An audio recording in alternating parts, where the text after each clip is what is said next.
মহাপ্রভু প্রশ্ন করেছেন, রামানন্দাচার্যজি উত্তর দিয়েছে। প্রথম প্রশ্ন মহাপ্রভু কি বললেন? প্রভু কহে কোন বিদ্যা বিদ্যা মধ্যে সার, রায় কহে কৃষ্ণ ভক্তি বিনা বিদ্যা নাহি আর। আমরা গতদিন শ্রবণ করেছিলাম, কারণ কৃষ্ণ ভক্তি ছাড়া জীবের কল্যাণ কিছুতেই সম্ভব নয়। আমি জাগতিক জড়বিদ্যায় যত বড় পণ্ডিত হই না কেন, ওই জড়বিদ্যা আমার কোনো কাজে আসবে না। আমি জড়বিদ্যায় অনেক বড় বিদ্যান পণ্ডিত হয়েছি। শাস্ত্র বলছে, তুমি যে জড়বিদ্যায় পণ্ডিত হয়েছ, নিরীহ প্রাণীগুলোকে মেরে মেরে খাচ্ছে। কোন দেশের বিদ্যা? এ কোনো বিজ্ঞানের পরিচয় নয়, এ মহামূর্খের পরিচয়। আমি বড় পণ্ডিত, বড় শিক্ষক, বড় প্রফেসর হয়েছি, হয়ে আমি নিরীহ ছাগল ভেড়া সব খেয়ে দিচ্ছি নিজের উদর পূর্তির জন্য। এ কোনো বিজ্ঞান ব্যক্তির পরিচয় নয়, এ মহামূর্খের পরিচয়। কারণ মানুষ আমার মধ্যে জ্ঞান, বুদ্ধি, বিচার, বিবেক সব কিছু আছে। এই জন্যই মনুষ্য জনি শ্রেষ্ঠ। কিন্তু সেই শ্রেষ্ঠ জনিতে এসেও আমি সেই পশুর আচরণ করে চলেছি।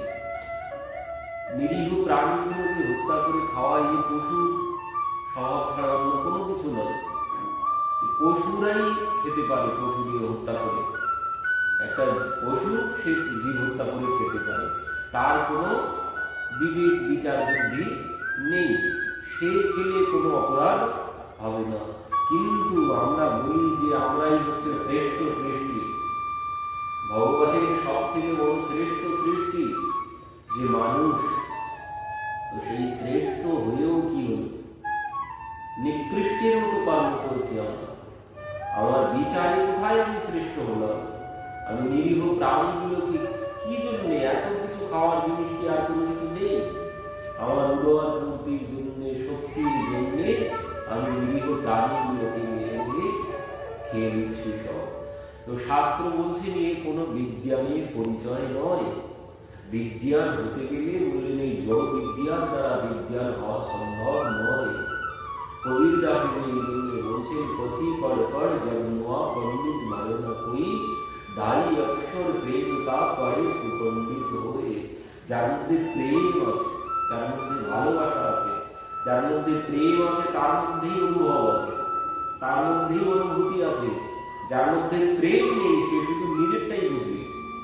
যার মধ্যে প্রেম আছে সে সবার দুঃখ কষ্ট বুঝতে পারবে, তার অনুভব আছে, সবার দুঃখ বুঝতে পারবে। কিন্তু যার মধ্যে প্রেম নেই সে কোনোদিন অন্যের দুঃখ কষ্ট কোনো কিছু বুঝতে পারবে না। এই জন্যে বললেন এই প্রেম ভক্তি হচ্ছে সর্বশ্রেষ্ঠ বিদ্যা। আর এই প্রেম ভক্তি যদি কেউ একবার লাভ করে যেতে পারেন তাহলে আর কি হবে বলছেন, তাহলে আর জগতের কোনো বিদ্যার অভাব, তার কাছে কোনো বিদ্যার অভাব পড়বে না। যদি কেউ প্রেম ভক্তি লাভ করতে পারে তো এই জন্যে বলছেন ভক্তি বিনা বিদ্যা নেই, আর ভক্তি ছাড়া জীবের কল্যাণ কিছুতেই সম্ভব নয়। জড় বিদ্যায় পারদর্শী মেয়ে বিয়ে ডক্টরেট করে কি হলো, আমি নিরীহ প্রাণীগুলোকে মেরে মেরে খেয়ে দিচ্ছি, তো এই কোনো বিদ্যার পরিচয় নয়। তো এই অনুভব, তাদেরও তো প্রাণ আছে, তাদেরও যন্ত্রণা আছে, তারাও কষ্ট পায়, তো আমি তাদেরকে মেরে মেরে খেয়ে ফেলছি। এই জন্যে বলছেন এই অনুভব কখন আসবে?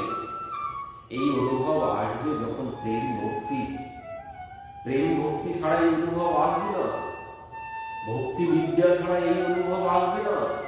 জাগতিক বিদ্যায় আমাকে আরো বেশি চোখ ডাকাত বানিয়ে দেবে, জাগতিক বিদ্যায় আমাকে, জড় বিদ্যায় আমাকে হৃদয়হীন বানিয়ে দেবে, জড় বিদ্যা আমাকে হৃদয়হীন বানিয়ে দেবে।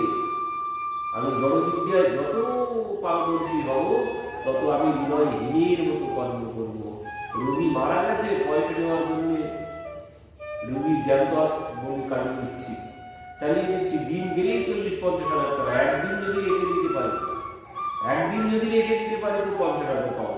তো এই জন্য রোগী মারা গেছে তবুও তাকে জীবিত বলে রেখে দিচ্ছি, অথচ তিনি বিদ্যান ব্যক্তি, তার এইটুকু বিবেকে নেই। গরিব মানুষ কত কষ্ট করে পয়সার ব্যবস্থা করে, কিন্তু তার ওই সমস্ত কোনো কিছু যায় আসে।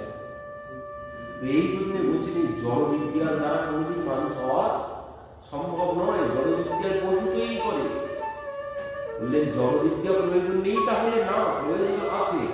জড় বিদ্যার সাথে সাথে ভক্তি বিদ্যাকেও রাখতে হবে, না হলে মানুষ হওয়া কিছুতেই সম্ভব নয়। এই জন্য রামানন্দ আচার্যজি বলছে ভক্তি বিনা বিদ্যা নাহি। আর কেন বলছে, এ তো জগতের, যার মধ্যে ভক্তি আছে তার দ্বারাই জগতের কল্যাণ সম্ভব। আর কি হবে? সে নিজের কল্যাণ, তার নিজের কল্যাণ, নিজের কল্যাণ করতে গেলে এই ভক্তি বিদ্যা চাই। ভক্তি বিদ্যা ছাড়া নিজের কল্যাণ, আত্ম উদ্ধার কিছুতেই সম্ভব নয়। পরবর্তীতে কি বলছে? কীর্তি গণের মধ্যে জীবের কোন বড় কীর্তি? কৃষ্ণ প্রেমী ভক্ত বলে যার হয় খ্যাতি, সেই বড় কীর্তিমান। আমি বড় ধনবান, বলবান, জ্ঞানবান, বিশাল কীর্তি আমার, বিশাল ঐশ্বর্যের মালিক আমি, বিশাল আমার নাম হলো, ওই নামে কোনো লাভ হবে না।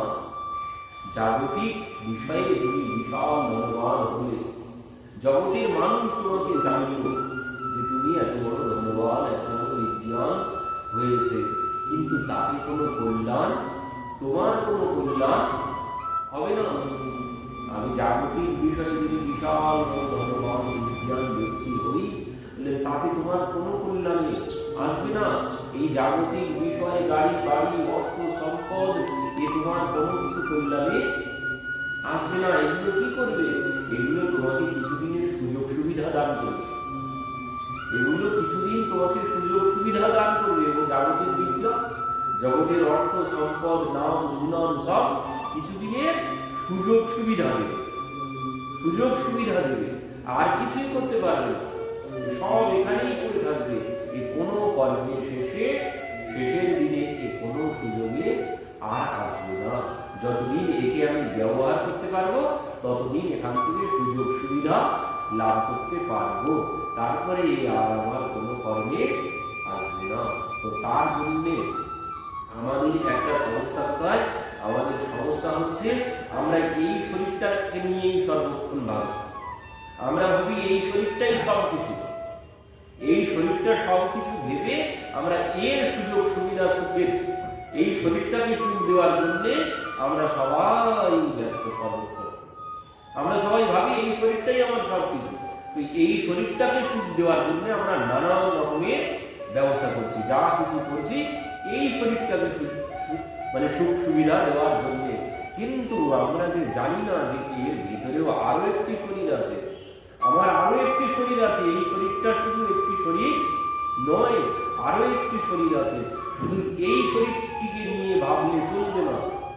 এই শরীরটাকে যেমন সুযোগ সুবিধার মধ্যে রাখতে চাচ্ছি, ঠিক তেমন আরো একটি শরীর আছে, তাকেও তো সুযোগ সুবিধার মধ্যে রাখতে হবে। সেই শরীরটাকে নিয়েও ভাবতে হবে। তো সেই শরীরটাকে যদি আমি সুযোগ সুবিধায় ভালোভাবে রাখতে চাই, তার জন্যও আমাকে ব্যবস্থা এখনই করতে হবে, এরপরে আর হবে না, এখনই করতে হবে। যেমন আমি এই শরীরটাকে সুখী করার জন্য কি করব, অল্প বয়সে যত তাড়াতাড়ি পারি আমি অর্থ উপার্জনের ব্যবস্থা করব। তো এই শরীরটাকে সুখ দেওয়ার জন্য। কিন্তু আরো একটি শরীর আছে, এই শরীরটাই সর্বস্ব নয়, এই শরীরটার ভিতরে আরো একটি শরীর আছে, তাকেও সুখী করতে হবে। শুধু যদি এই শরীরকে নিয়ে আমি পড়ে থাকি, তাহলে পরবর্তীতে আমাকে হয়তো এখন কিছুদিন খুব সুযোগ সুবিধার মধ্যে আমি কাটিয়ে দিলাম, কিন্তু এরপরে তো আর এই সুযোগ সুবিধা পাবো না। এই শরীর শেষ হয়ে গেল মানে আমি শেষ হয়ে গেলাম না। আমরা সবাই আমাদের এইখানেই সমস্যা। আমরা ভাবি এই শরীর মরে গেলাম, ফুরিয়ে গেল, তারপরে আবার আমরা সবাই বলি এই কথা যে মরে গেলাম, ফুরিয়ে গেলাম, ফুরিয়ে গেল, পুড়ে সব ছাই হয়ে গেল, তারপরে আবার কি যতবারও এনজয় করে যাবে। এই হচ্ছে বর্তমান যুগের কথা। মরে গেলাম, ফুরিয়ে গেল, আর কোনো ব্যাপার নেই। মরে গেলাম, ফুরিয়ে গেল এমন কোনো বিষয় এখানে নেই। বড় জটিল অঙ্ক, বড় জটিল অঙ্ক। আমার এই শরীরটাই সর্বস্ব নয়, আমার আরো একটি শরীর আছে। সেই শরীরটাকেও আমাকে সুযোগ সুবিধা দিয়ে তাকেও রাখার ব্যবস্থা করতে হবে। তো তাকে যদি আমি সুযোগ সুবিধা দিয়ে রাখতে চাই, তো তাকে কোনভাবে সুযোগ সুবিধা দিয়ে রাখবো? আমি বলেন এই জাগতিক সম্পদ দিয়ে তাকে সুখী করা যাবে না। এই শরীরটিকে যেমন জাগতিক সম্পদ, জাগতিক বিদ্যা দিয়ে সুখী করা যাবে, কিন্তু যে আরেকটি শরীর আছে, সেই শরীরকে আমি এই জাগতিক সম্পদ দিয়ে তাকে সুখী করতে পারবো না। তার সম্পদ কি? সেই শরীরকে সুখী করার জন্য তার সম্পদ সঞ্চয় করতে হবে। এই শরীরের জন্য যেমন ব্যাংক ব্যালেন্স করছি, সেই শরীরটাকেও তার জন্যও ব্যাংক ব্যালেন্স করতে হবে। তো তার জন্য সম্পদ কি? তার জন্য সম্পদ হচ্ছে ওই আমার ধন রাধা শ্রী রাধা শ্রী রাধা, জীবন ধন রাধা রাধা রাধা রাধা রাধা, আমার ধন রাধা শ্রী রাধা শ্রী রাধা। এই রাধা নাম, কৃষ্ণ নাম, রাম নাম, এই সম্পদ জমা করতে হবে যদি সেই শরীরটাকে আমি সুখে স্বাচ্ছন্দ্যে রাখতে চাই। শুধু যদি এই শরীরের চিন্তা করি, তাহলে আমাকে পরবর্তীতে দুঃখ ভোগ করতে হবে। এখন না হয় খুব সুযোগ সুবিধার মধ্যে কাটিয়ে যাব, কিন্তু পরবর্তীতে বিশাল যন্ত্রণা আমার জন্য অপেক্ষা করছে। তো তার জন্য এখন যেমন এই শরীরকে সুখ দেওয়ার জন্য ভাবছি, সর্বক্ষণ চিন্তা করছি, বলে ঠিক সাথে সাথে ওই শরীরটাকে, মানে আরো একটি যে শরীর আছে আমার সূক্ষ্ম শরীর, এই শরীর যখন নষ্ট হয়ে যাবে, এই শরীর হয়তো পুড়ে ছাই হয়ে যাবে, কিন্তু আরো একটি শরীর আছে যে শরীরের জন্য আমরা কর্ম করছি, যে শরীরের জন্য এই কথা বলছি, সেই শরীরটা তার তো কোনো বিনাশ নেই। নৈনম ছিন্দন্তি শস্ত্রাণি নৈনম দহতি পাবক। ভগবান গীতায় অর্জুনকে বলছেন যে সেই আত্মার কোনো বিনাশ নেই, তাকে কাটা যায় না, ছেঁড়া যায় না, তাকে আগুনে পোড়ানো যায় না, সে জলেও ডোবে না। তো তার জন্য তার উদ্ধারের ব্যবস্থা করতে হবে। তো সে যাবে কোথায়? সে যাবে কোথায়? সে তাকে যদি আমি ভালোভাবে রাখতে চাই, তো এখন থেকেই ব্যবস্থা করতে হবে। তার জন্য ওই নাম সম্পদ, তার একটাই সম্পদ হচ্ছে নাম সম্পদ। তাকে যদি আমি সুখী করতে চাই, তো আমাকে এই নাম সম্পদ জমা করতে হবে। তাহলে আগামীতেও আমি এখন যেমন আনন্দে আছি ঠিক এরপরে পরমানন্দে থাকতে পারবো। এরপরে আমি পরমানন্দ লাভ করবো। এখন যেমন সংসারে আনন্দ উপভোগ করছি, ঠিক এরপরে পরমানন্দ লাভ করতে পারবো যদি এখনই ওই শরীরটার জন্য চিন্তা করি। কিন্তু আমাদের এইটুকু বোধেই নেই। আমরা ভাবি যে মরে গেলাম, ফুরিয়ে গেল, এমন কোনো বিষয় নেই। আমাকে যিনি চালাচ্ছেন, যে সূক্ষ্ম শরীর যার জন্য আমি কর্ম করছি, ওই শরীর, ওর কোনো বিনাশ নেই। ওই হচ্ছে ভগবানের অংশ, ঈশ্বর অংশ জীব, অবিনাশী। এই জন্যই বলা হয় ঈশ্বর অংশ জীব অবিনাশী, এই জন্যই বলা হয়। ওই যে আত্মা, পরমাত্মা অংশ হচ্ছে আত্মা, আর ওই আত্মা আছে বলে আমি আছি। এখন আমি আছি ওই আত্মার জন্যে। তো ওই আত্মা পরবর্তীতে এই শরীরে যেমন যেমন কর্ম করব, আগামীতে ঠিক তেমন জনিতে আমাকে যেতে হবে। যেভাবে ওই ভরতজি मरणकाल में भी रहा मृग शावक का ध्यान, पुनर्जन्म में मृग हुए राजा मोह निदान। যেমন তিনি মৃত্যুকালে হরিণের চিন্তা করতে করতে তিনি মৃত্যুবরণ করলেন, পরবর্তীতে তিনি হরিণ হয়ে গেলেন। মরে গেলাম, ফুরিয়ে গেল, তাহলে গেল কোথায়? ভরত তো মরে গেছে, গেল, শেষ হয়ে গেল, তাহলে আবার হরিণ কেন হতে গেল? তাহলে তিনি হরিণ কেন হতে গেল? মরে গেলাম যদি ফুরিয়েই যেত, মরে গেছি, ফুরিয়ে গেছে, আমার আর কোনো ব্যাপার নেই, তাহলে তিনি হরিণ কেন হতে যাচ্ছেন? তো এই জন্য বলে মরে গেলাম, ফুরিয়ে গেলে এমন কোনো বিষয় এখানে নেই। আগামীতে আমাকে পুনরায় জন্মগ্রহণ করতে হবে। তার জন্য বলছে ওই মানে ওই কি হয়েছে, এখন ধরুন একটা গাড়ি চালাই, গাড়িটা ধরুন খারাপ হয়ে গেছে, তো খারাপ হয়ে গেছে, এখন ওই বারবার মিস্ত্রির কাছে নিয়ে যাচ্ছি, মিস্ত্রি বলছে এই গাড়ি বাদ দিয়ে দিন, এ বাদ দিয়ে দিন, আর একটা নিয়ে নিন। তো এবার আর একটা নিতে গেলে কি লাগবে? পয়সা লাগবে। আর একটা নিতে গেলে অর্থ লাগবে। তো এবার আমার যেমন অর্থ আছে, আমি আগামীতে তো আরেকটা কেমন নেব? অর্থ যদি আমার কম থাকে, পুরানো দিকে আমার একটা খুঁজবো, আর যদি বেশি অর্থ থাকে তাহলে ভালো নূতন দিকে আর একটা ব্যবস্থা করবো। তো ঠিকই কেমন আমার ওই সম্পদ যদি জমা থাকে, এই গাড়ি যেই নষ্ট হয়ে যাবে, এটাও তো গাড়ি, এই শরীরের কিচ্ছু না, এটি একটি গাড়ির মতো। এই গাড়ি যেই খারাপ হয়ে যাবে, আর একটা গাড়ি আমাকে নিতে হবে। এবার সেখানে অর্থ যদি বেশি থাকে, ভালো গাড়ি পেলাম, অর্থ যদি কম থাকে, তো পুরানো খোঁজো, পুরানো গাড়ি খুঁজে বেড়াতে হবে। তো তার জন্য বলছেন এখানে পুরানো গাড়ি কি, এখানে পুরানো গাড়ি ওই নানান রকম পশু জনিকে দিয়ে আমাকে ঘুরে বেড়াতে হবে। আর যদি অর্থ সম্পদ জমা থাকে, তাহলে বলছেন মনুষ্য শরীরও পাওয়া যেতে পারে। ভগবান অর্জুন প্রশ্ন করেছিলেন আগামীতে মানে মনুষ্য জনি পাওয়ার ব্যবস্থা কি আছে, সেখানেও ওই নাম সম্পদ যদি কেউ জমা করতে পারি, যদি কেউ ভগবানকে পাওয়ার জন্য সেই পথে চলতে শুরু করি, ভগবানকে পাওয়ার জন্য যদি আমি সেই পথে চলতে শুরু করি, বললেন যদি সে না পায় তাহলে কি হবে? বললেন না পেলে আগামীতে যতদূর চলেছে পথ, যতদূর সে পথ চলেছে, আজ একটি কর্ম করতে করতে রাত 12টা বেজে গেল, কর্ম বাদ দিলাম, দিয়ে আবার আগামী দিন সকালে আমি কি করব? সেই কর্ম যত দূর করেছি সেখান থেকেই তো শুরু করব, আবার তো প্রথম থেকে করার কোনো প্রশ্নই ওঠে না। তো বলছেন এই মনুষ্য শরীরে কেউ যদি ভগবানকে পাওয়ার জন্য পথ চলতে শুরু করে, দেখা গেল চলতে চলতে সে গন্তব্যস্থলে যেতে পারলো না, তখন কি হবে? আগামীতে এই শরীর যখন নষ্ট হয়ে যাবে, আগামীতে আরো একটি ভালো শরীর পাবে, পেয়ে ওই সেইখান থেকে যত দূর চলেছে সেইখান থেকেই সে পুনরায় পথ চলতে শুরু করবে। এটাই হচ্ছে আগামীতে পুনরায় মনুষ্য জমি লাভ করার ব্যবস্থা। আগামীতে যদি আমি মনুষ্য শরীর পেতে চাই, তার জন্য এই ব্যবস্থা। একমাত্র ভগবানকে যদি আমি পেতে চাই, তাহলে আমার যত জন্ম লাগুক, আমি ততবার মনুষ্য জমিতে আমি আসবো। আর যদি আমি শুধু জাগতিক সুখের পিছনে ছুটে বেড়াই, তাহলে আমাকে ওই পুনরায় নরক যন্ত্রণা ভোগ করতে হবে।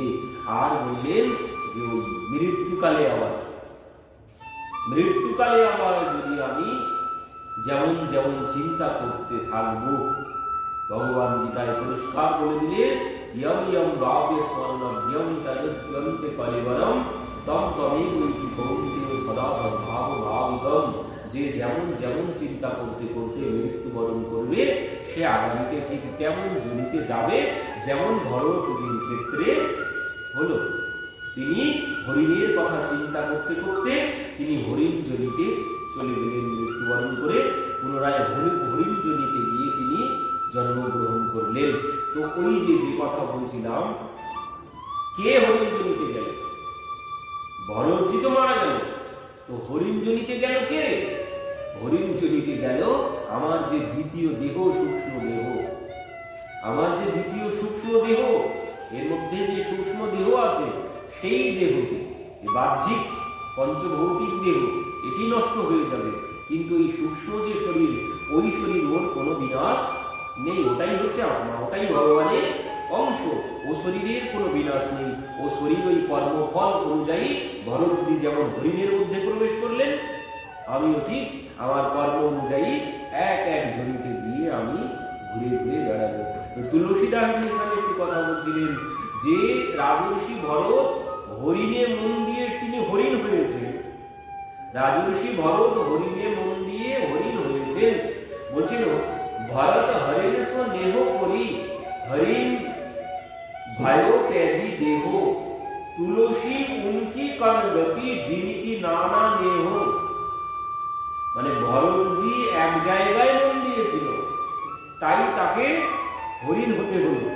সে হরিণে মন দিয়েছিল, তাই হরিণ হতে হলো। আর আমার কোন গতি হবে? আমার যে কত জায়গায় মন দেওয়া আছে তার কোনো হিসাব করে বলা সম্ভব না। আমার মন আমি কত জায়গায় যে একটু একটু করে দিয়ে রেখেছি, কত জায়গায় যে একটু একটু করে মন রেখে এসেছি, তার কোনো হিসাব নেই। তো তুলসীদাসজি বলছেন, যার মন বহু জায়গায় দেওয়া আছে তার গতি কি হবে? রাজর্ষি ভরত এক জায়গায় মন দিয়ে হরিণ হয়েছে, আর যিনি চারিদিকে মন একটু একটু করে দিয়ে রেখেছে তার গতি কি হবে? এই গতি আমাদের হবে। তো তার জন্য বলছেন, আগে থাকতে দিন থাকতে দিনের নাম নাও। দিন থাকতে দিনের নাম নিতে হবে। ওই সূক্ষ্ম শরীর, ওকে যদি আমি এখন থেকে না ব্যবস্থা করি, এখন থেকে আমি যদি না ব্যবস্থা করি, তো ওইভাবেই আমাকে ঘুরে বেড়াতে হবে। এই মনুষ্য শরীর আমি আর লাভ করতে পারবো না। তো তার জন্য আমাকে এখন থেকেই ব্যবস্থা করতে হবে। তার জন্য বলছেন কি, তার জন্য ওই সব থেকে বড় যে রোগ, সব থেকে বড় যে আমাদের রোগ, কল্যাণ কখন হবে? আমাদের কল্যাণ হতে সে বড় হরিণে মোহ করেছে। তো ওই মোহই হচ্ছে আমাদের সব থেকে মানে রোগের আসল কারণ হচ্ছে ওই আমাদের চারিদিকে মোহ। এই মোহ থেকে যদি মুক্ত না হতে পারি, তাহলে কল্যাণ কিছুতেই সম্ভব নয়। এই মোহ আসক্তি, মোহ আর আসক্তি যেখানে যেখানে থাকবে, আমার মৃত্যুকালে ওই মন সেখানেই পড়ে থাকবে। মোহ আসক্তি যেখানে থাকবে, মৃত্যুকালে আমার মন সেখানেই পড়ে থাকবে, মৃত্যু শয্যায় ও কথাই চিন্তা করতে করতে যাব। তো এই জন্য সব কিছু থেকে এই মোহ আসক্তি দূর করতে হবে। আর তার জন্য কি করতে হবে? তার জন্য অর্জুন কি বলল? নষ্ট মোহ স্মৃতির লব্ধা তৎপ্রসাদান মায়াচ্যুত। নষ্ট মোহ, আমার সমস্ত মোহ সব চলে গেছে।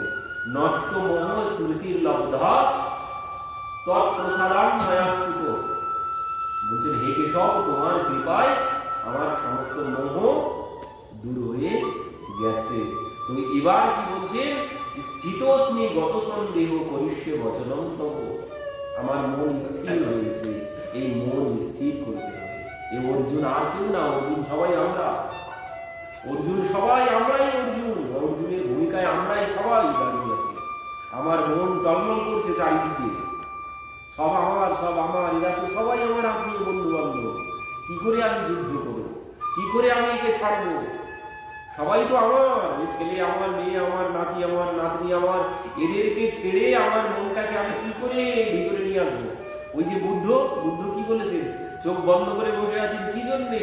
যে ওই ওই আমার আমার আমার আমার থেকে নিজের ভিতরে নিয়ে এসো, ওই থেকে নজরটা ভিতরে দাও। ওদের দিকে নজর দিয়ে কোনো লাভ হবে না। যাদেরকে আমার আমার করছো, ওরা কেউ তোমাকে সাহায্য করবে না। তার জন্য তোমাকে ওই চোখ বন্ধ করতে হবে, চোখ বন্ধ করতে হবে, করে ভিতরে দৃষ্টি দাও। বাইরে আমার আমার করে ওদের দিকে তাকিয়ে থাকলে ওরা কেউ তোমাকে সাহায্য করবে না।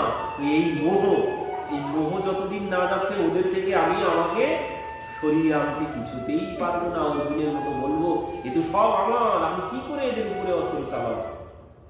তো আমিও বলবো যে আমি এদেরকে কি করে ছাড়বো, এরা তো সবাই আমার, সবাই আমার আত্মীয়।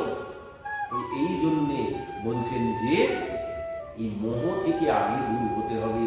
এই মোহ থেকে দূর হতে গেলে ওই জ্ঞান না হলে মোহ দূর করা সম্ভব নয়। জ্ঞান ছাড়া কিছুতেই আসক্তি যাবে না। তো তার জন্যেই ভগবান অর্জুনকে লক্ষ্য করে আমাদেরকেই এই ঔষধ দিয়েছেন, যে যাতে আমরা এই মোহ আসক্তি থেকে দূর হতে পারি, নিজেকে সরিয়ে আনতে পারি। এই মোহ আসক্তি যতদিন না যাচ্ছে মন স্থির হবে, আমার লক্ষ্যে আমি কিছুতেই পৌঁছাতে পারবো। মন যদি স্থির না হয়, কোনোদিন কোনো কিছু কল্যাণ সম্ভব নয়। মনকে আগে স্থির করতে হবে, আর মন স্থির করতে গেলে ওই মোহ আসক্তি থেকে আমাকে বাইরে আসতে হবে। আসক্তি থেকে যতদিন না বাইরে আসতে পারছি, ততদিন আমি কিছুতেই নিজে স্থির হতে পারবো না।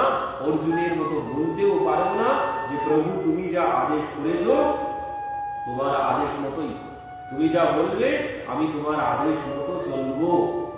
কখন বলবো? যখন ওই মোহ আসক্তি থেকে আমি বাইরে আসতে পারবো। ওই বন্ধন যতদিন না ছিঁড়তে পারছি, ততদিন আমি কোনো কল্যাণের পথে চলতে পারবো না। তো তার জন্য বললেন জ্ঞান চাই, জ্ঞান ছাড়া কিছুতেই কল্যাণ সম্ভব নয়। তো এই মোহ দূর হলেই নিজের